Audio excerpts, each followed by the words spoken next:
aqui no domingo passado, glória a Deus. Quantos estavam aqui? Quase todo mundo. Alguém não estava, deixa eu ver aqui. Algumas pessoas não estavam. A nossa pastora compartilhou os versículos 3 e 4. Foi, pastora? Ela tá.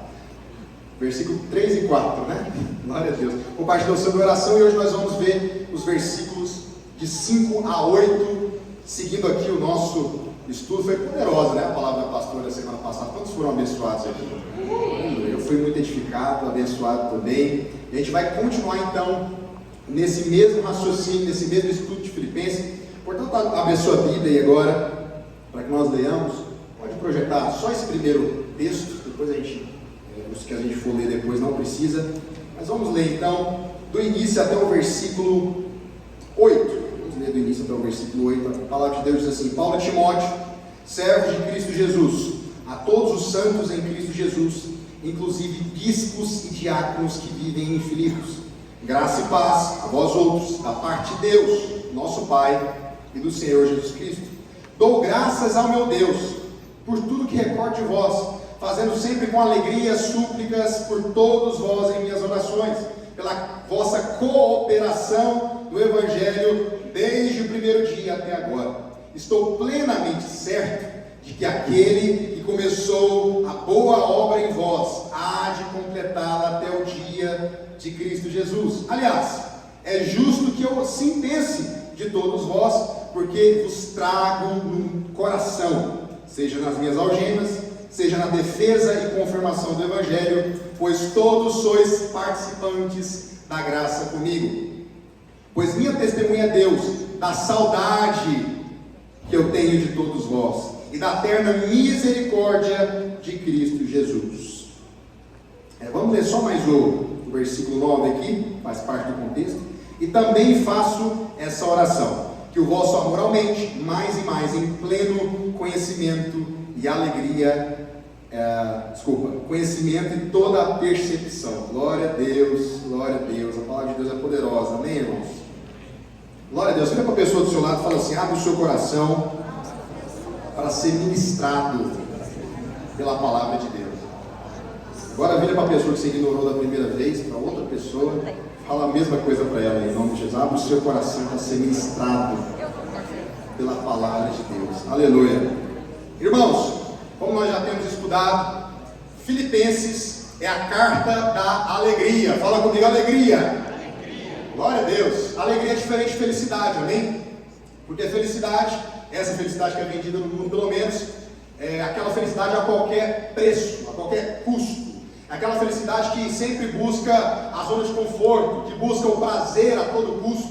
Não é essa alegria bíblica, não é essa alegria que o Senhor tem para nós. A alegria que o Senhor tem para nós é diferente da felicidade do mundo. Enquanto o mundo está atrás de prazer a todo custo, nós, mesmo no meio do desconforto, mantemos uma posição de alegria. Aliás, a alegria, ela não é simplesmente uma boa orientação. Ela não é simplesmente um sentimento, não. A alegria é um mandamento. Tanto é que nessa carta mesmo Paulo diz: alegrai-vos no Senhor. Fala comigo, alegrai-vos. Aleluia. Então, Filipenses é a carta da alegria. Eu quero destacar isso, antes de entrar no texto propriamente dito, mostrando os motivos da alegria de Paulo. Os motivos da alegria de Paulo. A primeira coisa, a alegria da oração cristã. A pastora já leu semana passada, já falou sobre isso. Fazendo sempre com alegria, súplicas, por todos vós, em todas as minhas orações. Segundo motivo, a alegria de ver Jesus sendo proclamado. Quando nós vemos alguém pregando o Evangelho, nós precisamos nos alegrar. Olha o que Paulo diz no versículo 8 de Filipenses: pois minha testemunha é Deus, da saudade que tenho de todos vós. Opa, acho que está errado aqui, peraí. Versículo 18 na verdade. Todavia o que me importa, Paulo diz, uma vez que Cristo de qualquer modo está sendo pregado, quer por pretexto, quer por verdade, também com isso me regozijo. Tinha algumas pessoas, ali no meio, pregando o evangelho verdadeiro, não era o evangelho falso, só que com a motivação errada. Mesmo assim, Paulo fala o seguinte: contudo que o evangelho esteja sendo pregado, glória a Deus, eu me alegro nisso. Outra coisa que faz Paulo se alegrar também, a alegria da fé. Olha o que diz no capítulo 1, no versículo 25: eu, convencido disso, estou certo de que ficarei e permanecerei com todos vós para vosso progresso e gozo da fé. Paulo se alegrava vendo a fé dos irmãos crescendo, vendo a fé evoluindo.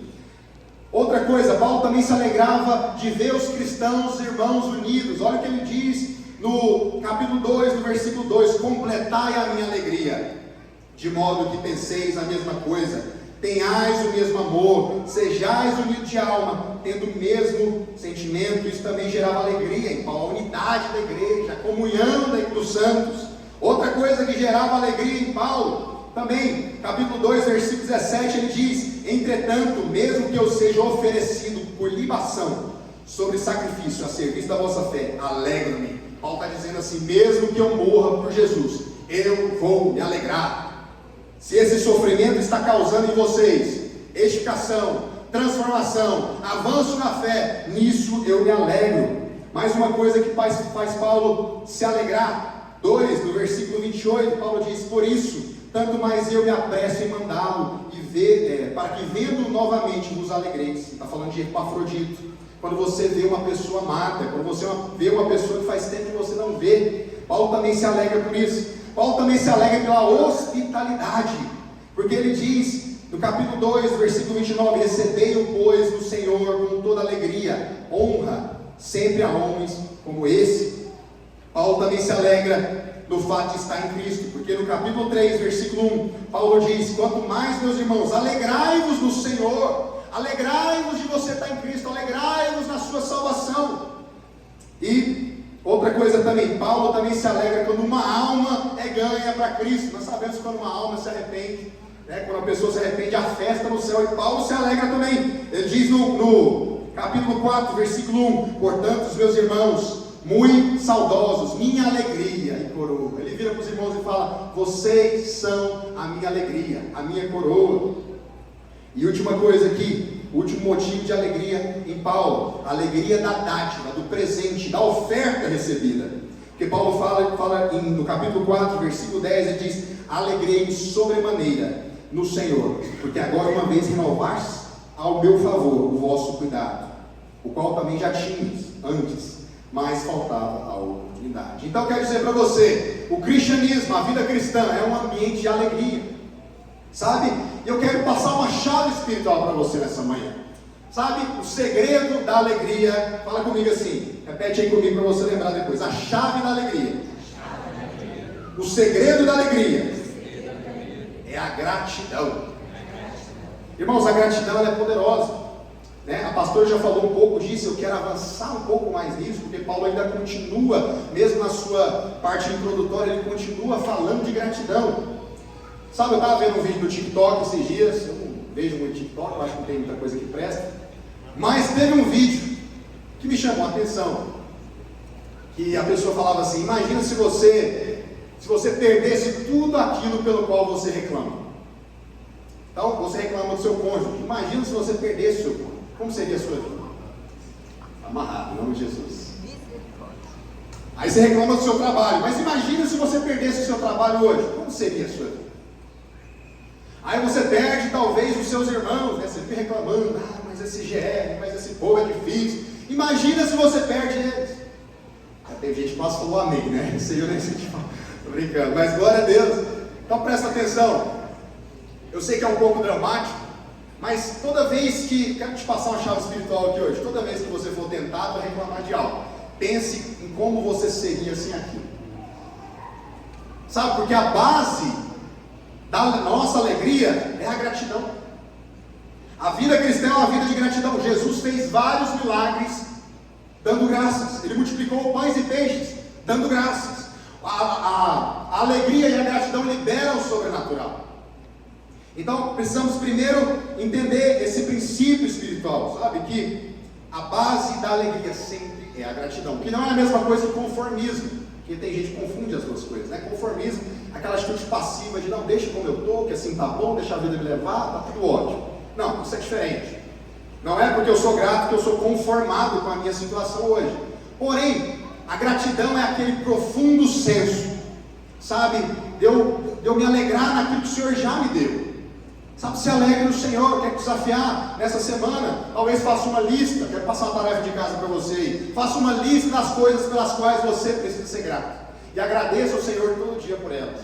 Amém. Agradeça ao Senhor pelo seu cônjuge. Agradeça ao Senhor pela sua vida. Agradeça ao Senhor pelo seu trabalho. Seja grato por aquilo que o Senhor tem te dado. Amém, irmãos? Amém. Então, eu quero falar aqui, já entrando no texto agora, propriamente dito, do primeiro motivo que desperta a gratidão. De Paulo. Paulo fala assim, eu coloquei, né? A gente colocou um slidezinho aí só para quem quiser tomar notas, para ficar melhor para você anotar. Então, o primeiro motivo que desperta a alegria de Paulo. A primeira coisa que Paulo diz que isso faz o meu coração queimar em gratidão, faz o meu coração se alegrar, é ser cooperador de Cristo. Versículo 5, Paulo diz assim, pela vossa, então ele está ali agradecendo, ele está ali orando, né? Ele fala aqui com muita alegria, em orações súplicas, e a pastora falou disso semana passada, né?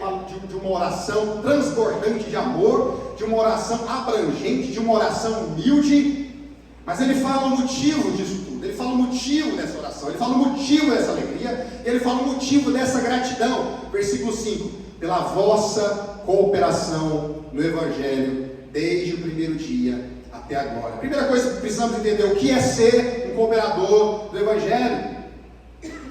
Precisamos entender que ser cooperador do Evangelho é trabalhar para promover o Evangelho. Amém? Precisamos trabalhar, irmãos, para promover o Evangelho, para que o Evangelho seja ainda mais conhecido. Nós sempre dizemos aqui em cima que tem 3 formas de nós fazermos isso, né? Orando, o que mais se lembra aí? Orando, pregando e o outro? Orando, pregando e contribuindo. Então sempre lembre dos joelhos, dos pés e das mãos. Amém? Então a cooperação do Evangelho envolve esses 3 aspectos: os joelhos daqueles que oram, os pés daqueles que vão, mas também as mãos daqueles que contribuem. E a igreja de Filipenses, se a gente for parar para analisar, ela se encaixava exatamente nesses 3 pilares. Os filipenses eram pessoas que pregavam o Evangelho, porque Paulo diz isso lá no meio, né? Ele fala, eu dou graças a Deus porque vocês estão pregando o Evangelho. Alguns estão até pregando com uma motivação errada, mas estão pregando. Mas Paulo também diz que eles oravam por ele. E finalmente Paulo também diz que eles contribuíam. Tanto é que é a igreja que mais contribuía, que ajudava e suportava Paulo financeiramente. Então, eu sei que a gente pega às vezes esse princípio e fala, não, mas eu estou bem, porque eu estou pelo menos contribuindo. Eu não prego não, mas eu pelo menos contribuo. Ou então, outra pessoa pode dizer o seguinte, não, mas eu estou pregando, então eu não preciso contribuir tanto. Ou então outra pessoa fala o seguinte, não, mas eu não preciso nem contribuir, eu não preciso nem contribuir e nem pregar, porque eu já oro pelos irmãos. Não é assim.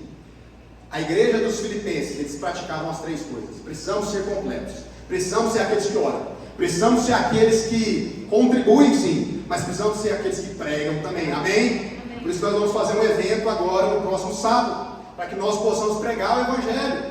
Ah, Paulo, o que você está falando de pregar o Evangelho? Será que eu tenho que ser enviado para outro lugar, enviado para outra nação? Não! Talvez o Senhor te chamou para ser canal de Deus na sua faculdade, na sua escola, no seu trabalho, no seu campo de influência, na sua família. Mas uma coisa é fato, o Senhor te chamou para ser um cooperador do Evangelho. Diga amém. Mas eu quero destacar o significado. Então, a primeira coisa que eu falei, o que é ser um cooperador? Dentro desse tópico aqui, do primeiro motivo, né? O que é ser um cooperador? É alguém que promove o Evangelho. É alguém que trabalha na promoção do Evangelho, né? No sentido de promover. Mas precisamos entender também o que significa essa palavra cooperação. Você sabe, a Bíblia não foi escrita em português. É importante falar isso porque a nossa língua é totalmente diferente do grego.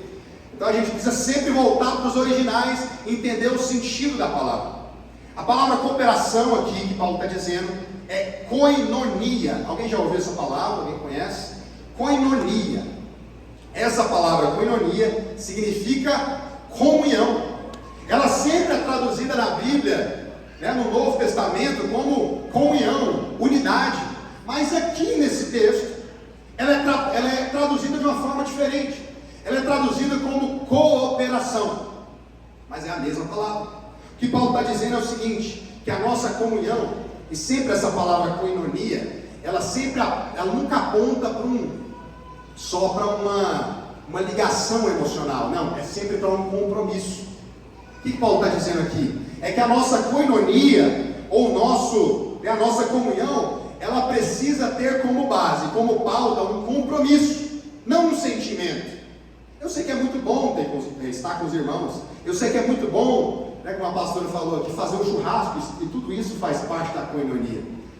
Eu sei que é muito bom a gente estar junto, tem pessoa que você é mais próximo, tem pessoa que nem tanto, mas é bom estar com a igreja, é bom sair depois do culto, é bom sair para comer, mas presta atenção, koinonia não é só isso, senão a nossa unidade vai ser incompleta, porque na Bíblia koinonia sempre está ligado a um compromisso que você tem. O que adianta eu dizer para o meu irmão, conta comigo, se na hora que ele precisa, ele não pode contar?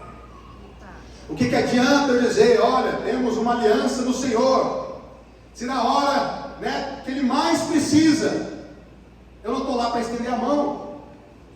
Então presta atenção, precisamos elevar muitas vezes o nosso nível, a nossa consciência sobre o que é comunhão, sobre o que é cooperação, sobre o que é koinonia. A koinonia de fato é esse compromisso que nós temos de cuidar uns dos outros. A koinonia de fato é essa unidade que, se tem alguém, por exemplo, que está pregando, nós estamos com ele, nós estamos orando, nós estamos suportando, nós estamos com ele junto. Estou dando um exemplo do Thales, mas se aplica a tudo na nossa vida. Sabe, a koinonia é você estender a mão para o irmão do seu GR, talvez está precisando de uma ajuda.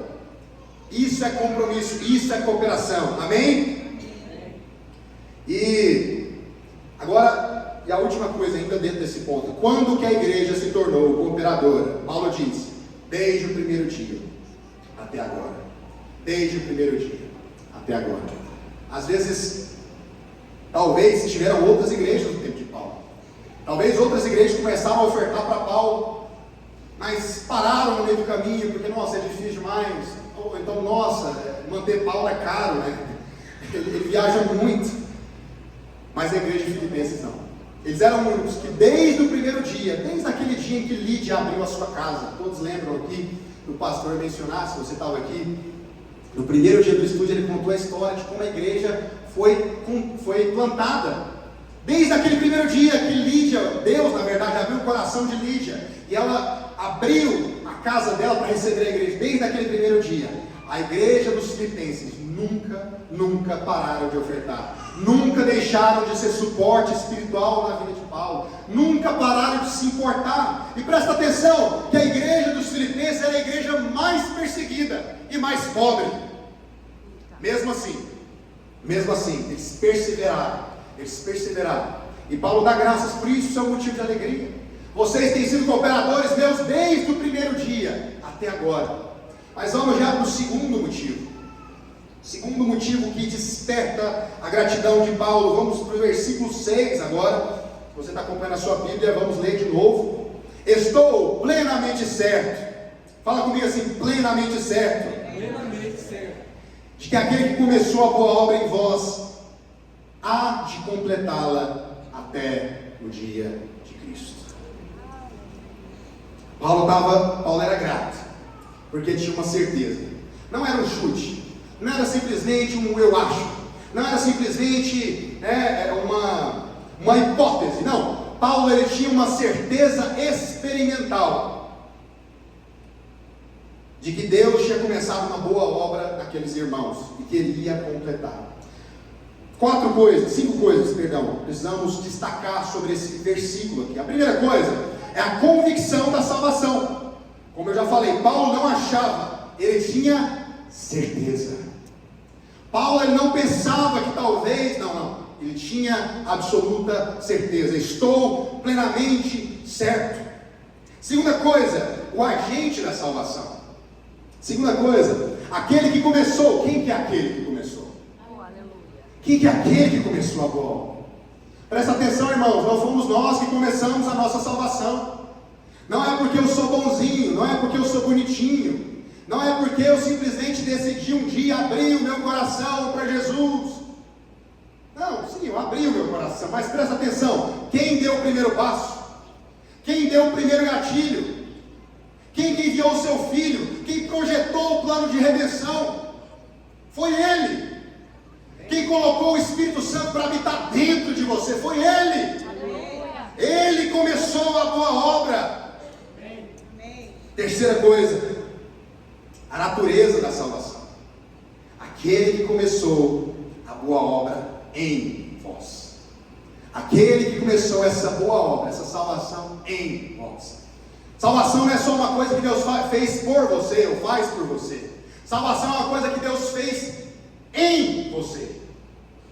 Deixa eu dar um exemplo aqui para ver se a gente consegue viajar aqui um pouquinho e entender.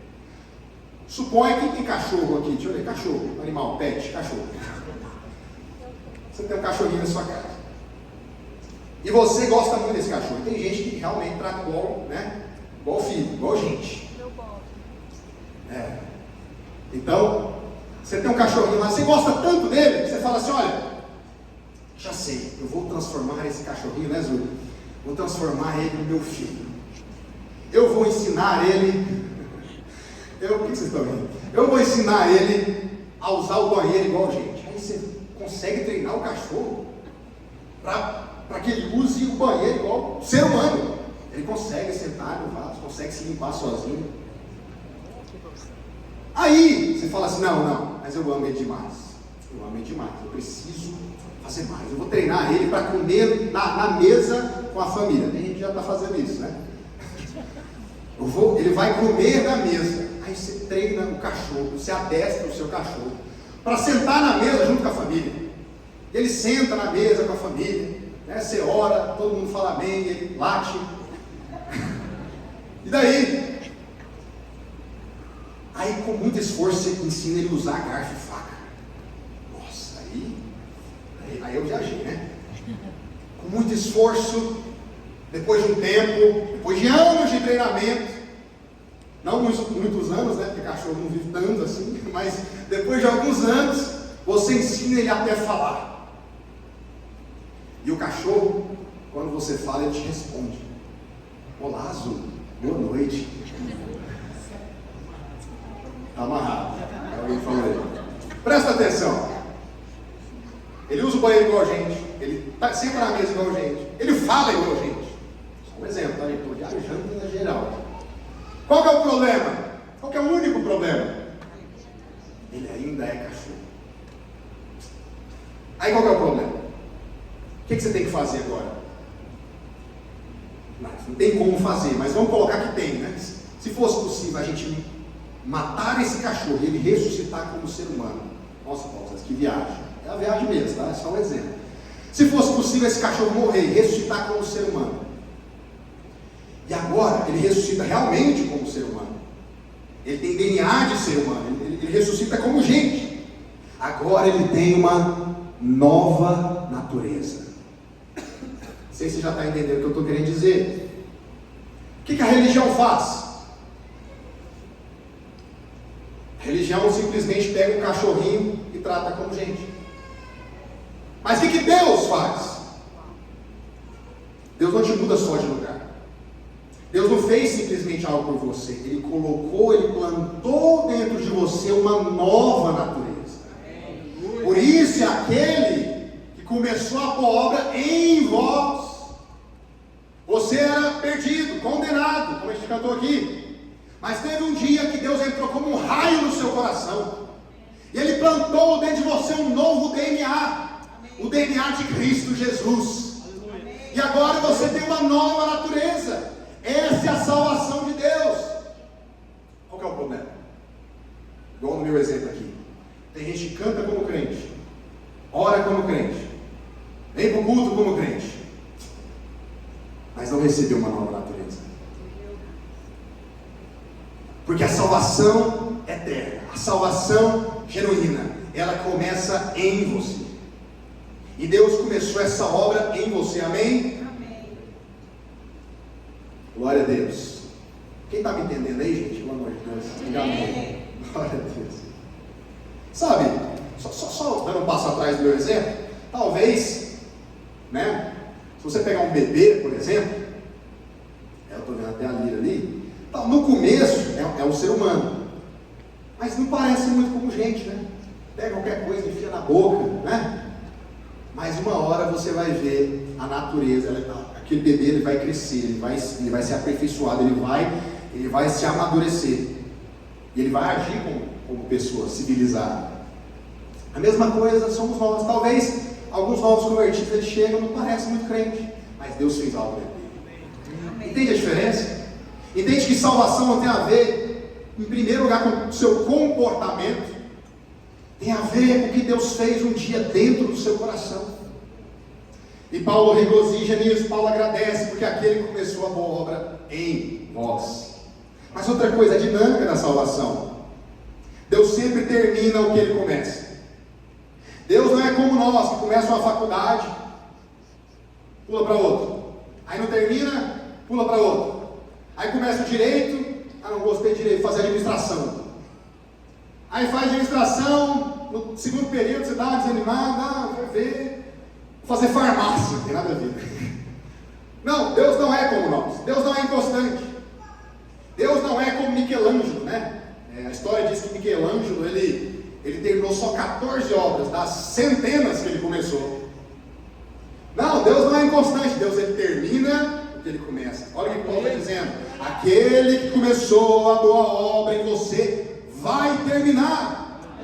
Existe uma boa obra que Deus começou na nossa vida, ele vai terminar até o dia do Senhor, até aquele grande dia onde nós teremos o nosso corpo glorificado. Nós viveremos eternamente com Cristo, amém? E a consumação da salvação, né, que é naquele grande dia exatamente. Romanos 8,30 fala que aqueles a quem chamou, a esse justificou. Aquele a quem justificou, a esses glorificou.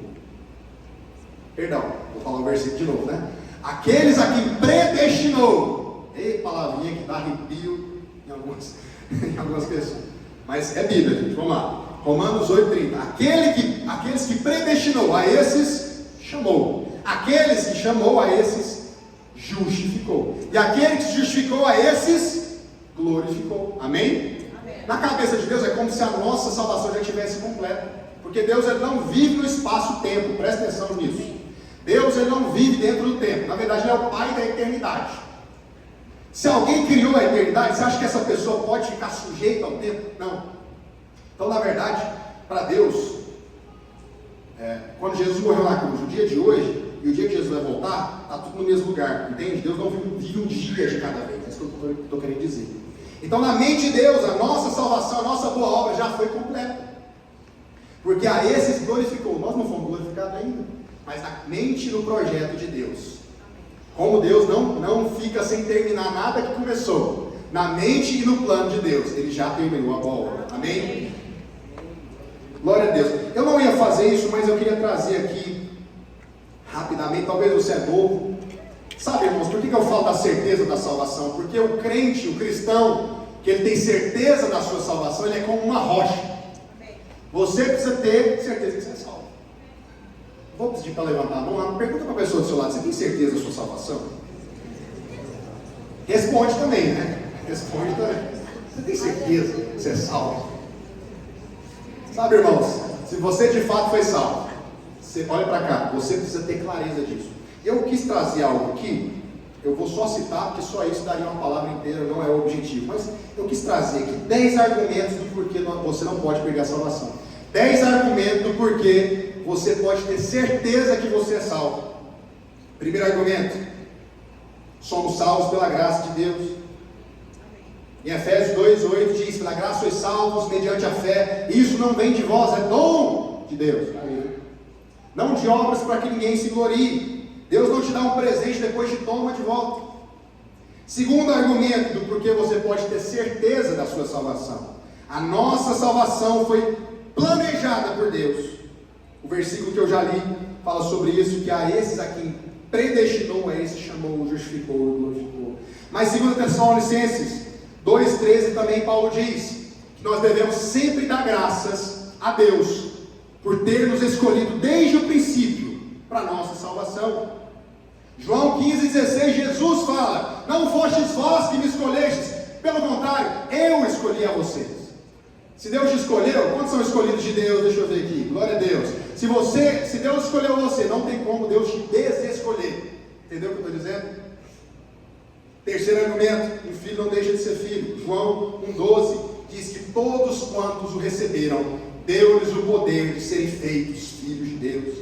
Terceiro argumento, porque você pode ter certeza da sua salvação, é porque o corpo de Cristo não pode ser mutilado. 1 Coríntios 6,17 diz que nós somos feitos um com o Senhor. A palavra lá no grego é amálgama, você foi misturado, amalgamado com Jesus, amém? Vou dar um exemplo. Você faz um bolo, farinha, eu nunca fiz bolo na vida, falei, farinha, ovo, manteiga, leite. Depois tem como tirar a farinha, só a farinha. Depois tem como separar só o ovo. Depois tem como tirar só o ingrediente. Não. A Bíblia diz que você foi misturado com a divindade. Portanto, não tem como mais te separar. Somos pedras vivas. Quinto, somos pedras vivas na casa de Deus. Estou passando bem rápido, mas você depois pode meditar nesses versículos. Se você quiser tirar foto, fica à vontade. Se você quiser anotar. Somos pedras vivas na casa de Deus. A Bíblia diz que cada um de nós somos como pedras vivas, sendo construídos no edifício espiritual. Se então fosse possível que um de nós perdêssemos a nossa salvação, a casa de Deus estaria em pedaços, cheia de buraco, talvez. Sexto, recebemos o selo e o penhor do Espírito. O que é o selo? O selo fala de duas coisas: autenticidade, primeira coisa, mas uma segunda coisa, garantia. Sabe o cheque calção? Quem já ouviu falar do cheque calção? Quando você, o Otávio já, quando você vai comprar uma casa, geralmente você usa o cheque calção, que é uma garantia de que você vai pagar o resto da dívida, sim ou não? Quando Deus te deu o Espírito Santo dentro de você é uma garantia de que Ele vai vir buscar você, amém? Amém. Mas ainda temos o sétimo aqui. Nós somos propriedade do Senhor. O oitavo, somos sustentados pela intercessão do Espírito. Romanos 8,26 fala que o Espírito intercede por nós, com gemidos inexprimíveis. Mas o versículo 34 de Romanos 8 fala que Cristo também intercede por nós, amém? Amém. Você tem o Espírito Santo, você tem Jesus orando por você. Tem como tu dar errado, meu filho? Tem dois membros da Trindade intercedendo por você. Nono, somos guardados pelo poder de Deus. Eu não vou ler isso aqui, depois você pode ler na sua casa. E décimo, somos preservados pela fidelidade de Deus. Diga amém. Porque Jesus fala que aqueles a quem o Pai me deu, eles estão na minha mão, e ninguém os arrebatará das minhas mãos. Paulo César, eu não acredito nisso que você está falando, eu discordo. Não tem problema. Quer dizer que você é muito amado, mas eu quero dizer que a nossa igreja crê assim, amém? Que uma vez que nós somos salvos, nós podemos ter certeza, porque aquele que começou a boa obra, ele vai terminar na sua vida. Ah, mas o fulaninho desviou. Ah, mas o fulaninho era pastor, pregava, ungido, e foi para o mundo. E aí? Sabe, eu não sei. Eu não sei te explicar muita coisa, mas provavelmente essa pessoa nunca foi salva. Porque a Bíblia diz que aquele que é nascido de Deus não vive na prática do pecado. João diz: aquele que nasceu genuinamente, que recebeu em si a divina semente, ele não pode viver na prática do pecado. Agora, nós cristãos pecamos, mas não é a prática na nossa vida, não é algo rotineiro, é um acidente na nossa vida. Aquele que vive na prática do pecado: nossa, mas você está julgando. Jesus falou: pelas árvores, do seu fruto os conhecereis. E última coisa, para terminar, para ir mais para o final aqui, que nós vamos destacar no versículo 7 e 8, o terceiro motivo que desperta a gratidão de Paulo é a estreita relação fraternal, é o relacionamento entre os irmãos. Olha o que Paulo diz no versículo 7: aliás, é justo que eu assim penso todos vós, porque eu vos trago nas minhas algemas. A igreja foi solidária com Paulo na prisão. A igreja foi solidária com o momento mais difícil para Paulo.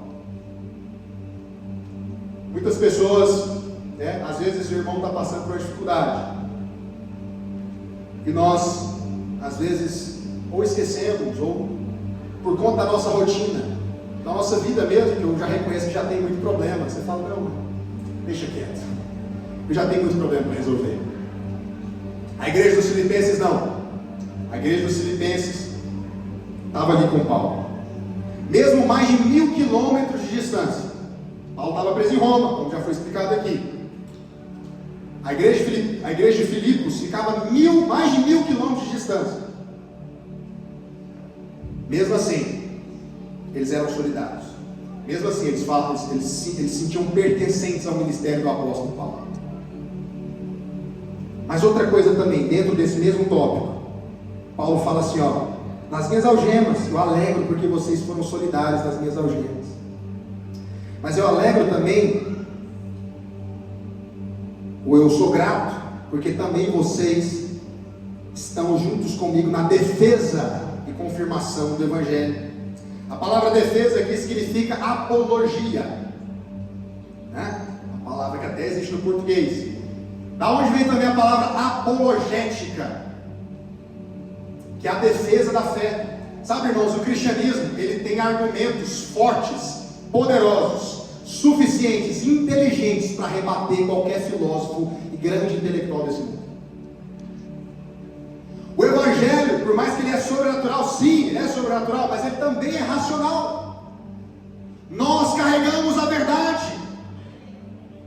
Sabe, nós vemos aí, nosso país mesmo sendo cercado por tanta ideologia, que você vai parar para analisar, é até idiota. Sabe o que vai quebrar isso? O Evangelho de Deus. Sabe o que tem poder para responder essas grandes questões da sociedade, do mundo moderno?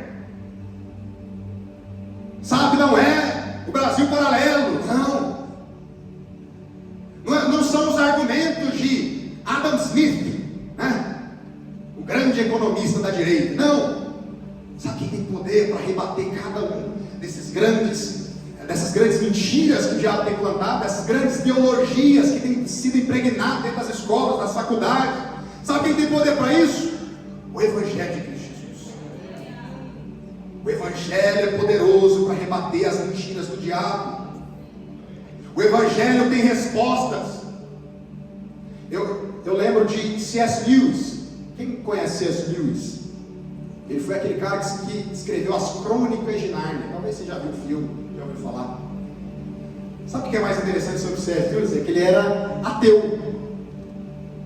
Mas ele era um bom ateu. Paulo César, existe um bom ateu? Só uma expressão. Mas ele era um bom ateu.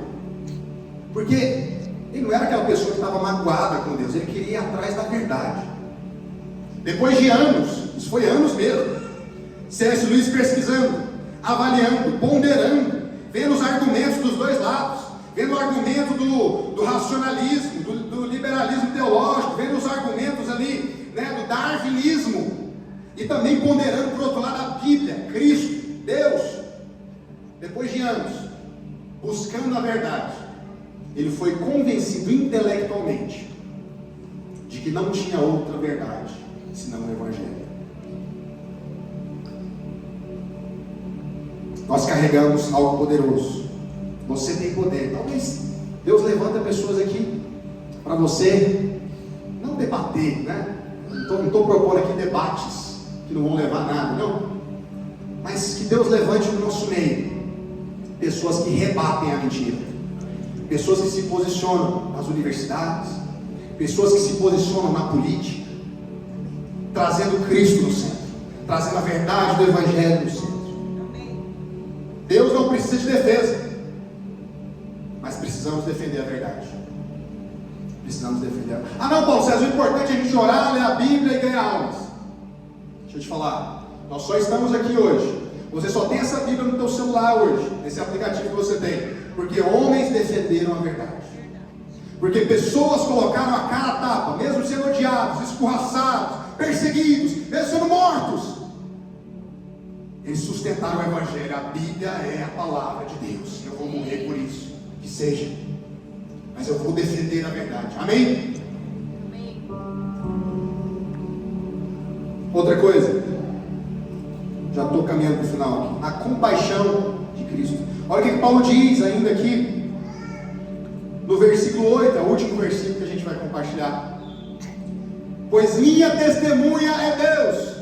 Presta atenção. Da saudade. Sabe que eu pesquisei uma coisa interessante? Saudade só existe no português. Não existe em outra língua. Nem no grego, que a Bíblia foi escrita. Por que essa palavra está aqui, né? Porque essa palavra do original é afeição. Mas ela também remete a esse desejo. Esse desejo pelos irmãos, esse amor pela igreja, esse amor, essa afeição. E aí, foi traduzido como saudade. Mas a palavra mais próxima ali do original seria afeição. Olha o que Paulo diz. Pois minha testemunha é Deus da saudade, da afeição, do amor que eu tenho por você, na terna misericórdia de Cristo. Sabe o que Paulo está dizendo aqui?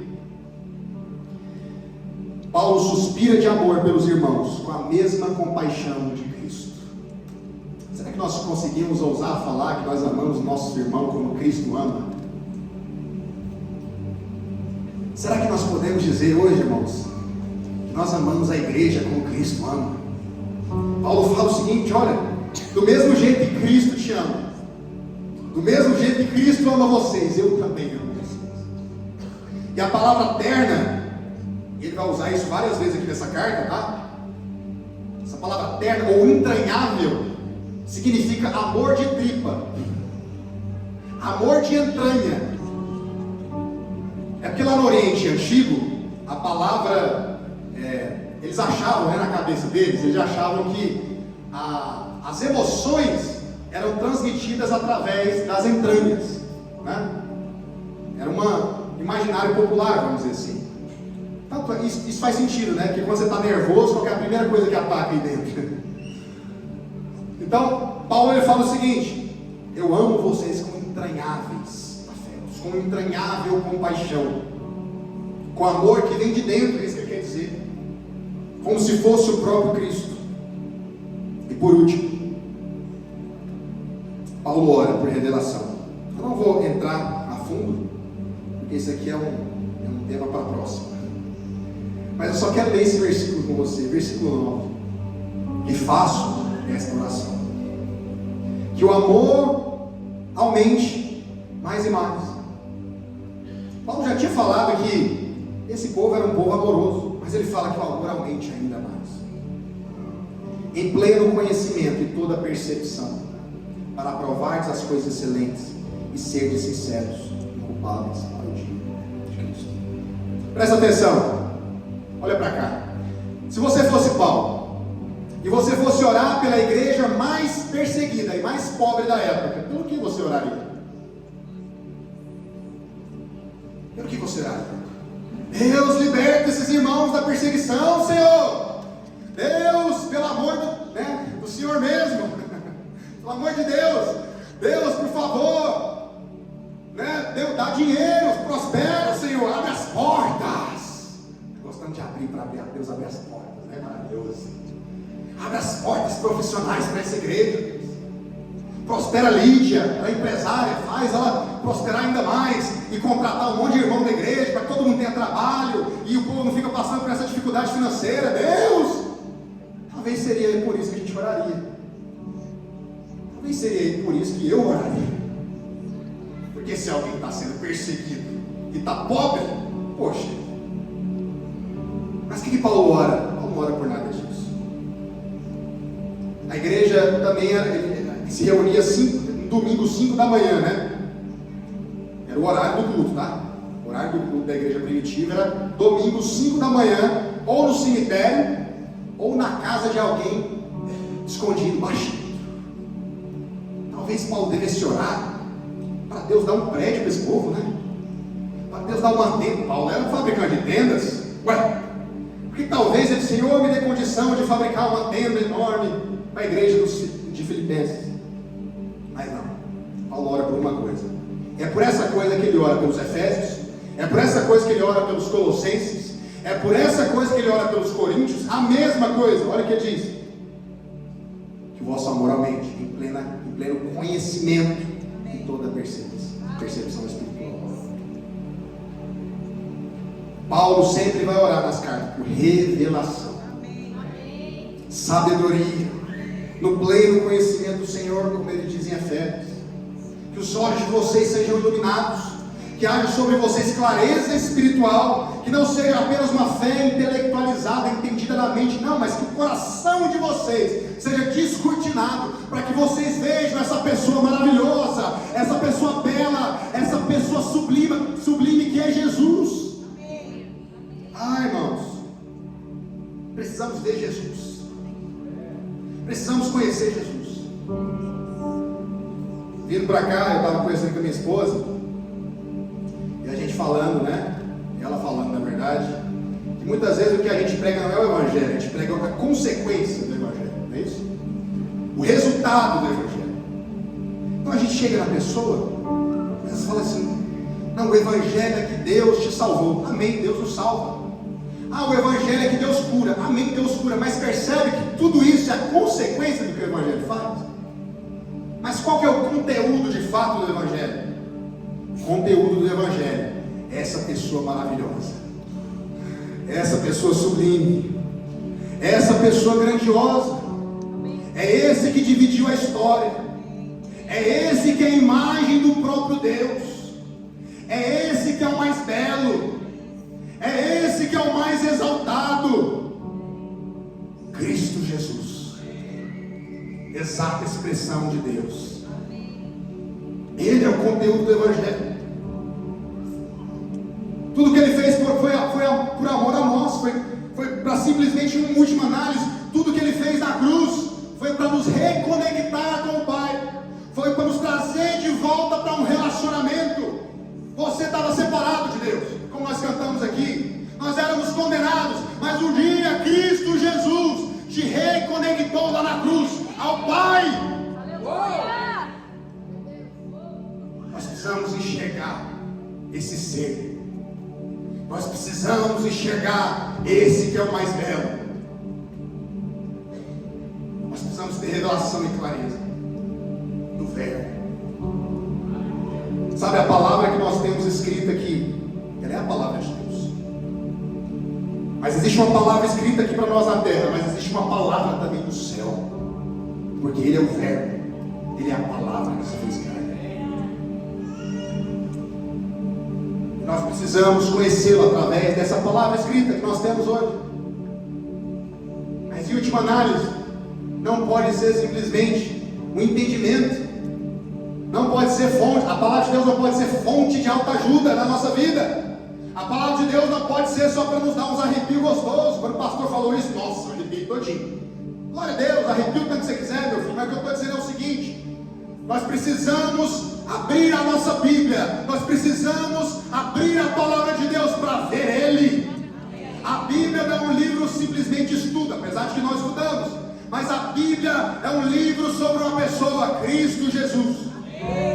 Para terminar, eu quero ler Filipenses, vou dar um spoiler aqui de algumas palavras para frente. Filipenses 3, versículo 8, olha o que Paulo diz.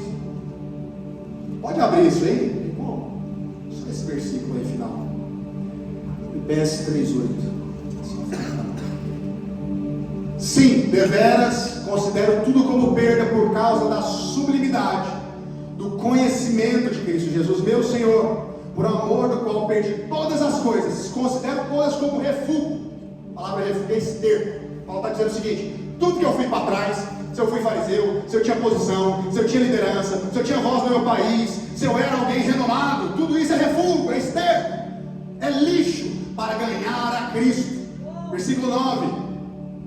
Versículo 9: e ser achado nele, não tendo justiça própria que procede da lei, senão a que é mediante a fé em Cristo, a justiça que procede de Deus, baseada na fé, para conhecer e o poder da sua ressurreição, para o conhecer, perdão, e o poder da sua ressurreição, e comunhão dos seus sofrimentos, conformando-se com ele na sua morte. Fica de pé, nós vamos ceiar. Glória a Deus, é dia de ceia, dia de nós participarmos da mesa do Senhor. Mas antes eu quero fazer uma oração bem rápida. Não é um apelo, mas é uma oração onde você estiver mesmo. Coloque a mão no seu coração. Depois nós vamos cantar aqui, enquanto os elementos também vão ser distribuídos. Aliás, deixa eu já perguntar, alguém não pegou aí a ceia? Deixa eu já... várias pessoas, voluntários aí, por favor. Já vou fazer isso antes, depois a gente ficar livre para a gente adorar o Senhor aqui e terminar. Vamos lá, rapidinho. Obrigado. Glória a Deus. Tem mais algumas pessoas no fundo. Lá no fundo, essa fileira aqui. Todos peguem a ceia. Mais alguém ainda não pegou? Levanta sua mão até que ela chegue até você.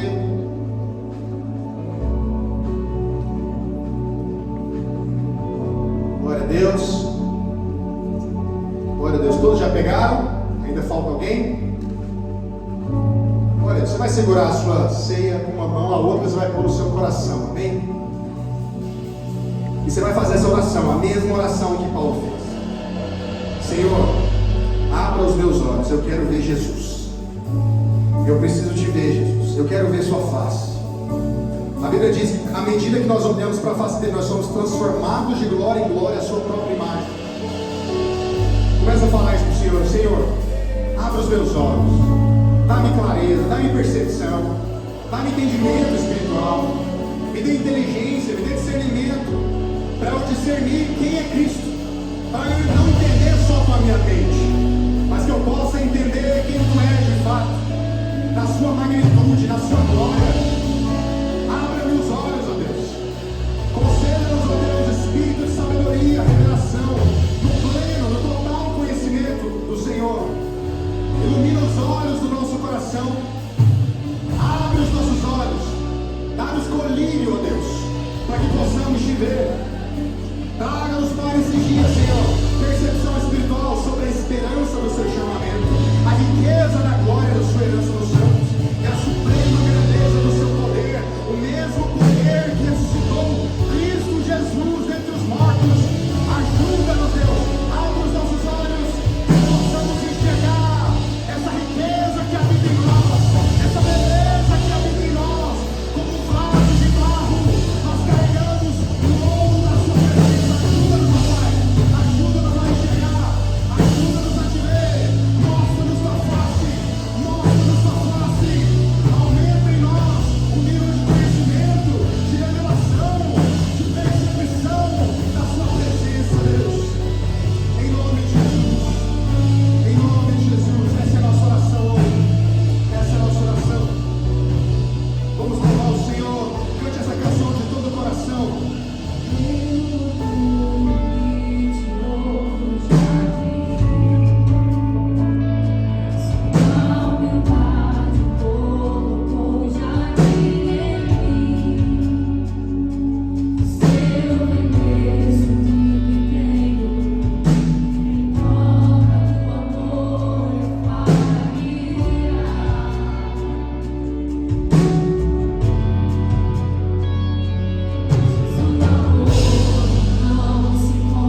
Glória a Deus.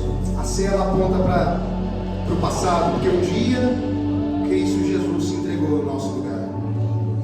Mas ela aponta também para o presente, porque hoje nós vivemos uma vida de igreja, hoje nós nos assentamos à mesa do Senhor. Só que tem um terceiro aspecto, ela também aponta para o futuro. Porque Paulo diz que todas as vezes que vocês comerem no pão, beberem no cálice, vocês vão anunciar a morte do Senhor até que Ele venha. A ceia tem um aspecto memorial, mas a ceia também tem um aspecto profético. Quero que você erga o pão agora, você vai repetir essa oração comigo. Fala assim: ó Pai, obrigado por ter enviado o bem mais precioso que o Senhor tem. Obrigado por ter enviado o teu filho. Fala assim: Jesus, obrigado por ter morrido na cruz em meu lugar. Fala assim: obrigado porque o teu corpo foi ferido, foi amaldiçoado por causa das minhas maldições. E hoje eu tenho acesso ao Santo dos Santos, porque o véu foi rasgado. Fala assim comigo: Espírito Santo, te agradeço, porque o Senhor habita em mim e aplicou o sacrifício de Jesus. Pega o seu cálice agora. Fala assim: Senhor, eu te agradeço por esse sangue que me dá acesso ao novo e vivo caminho.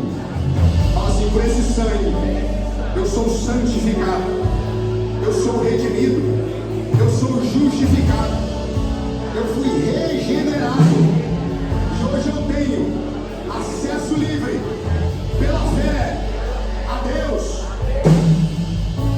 Por último, fala assim: Senhor, eu te agradeço pela vida da igreja. Obrigado por essa família.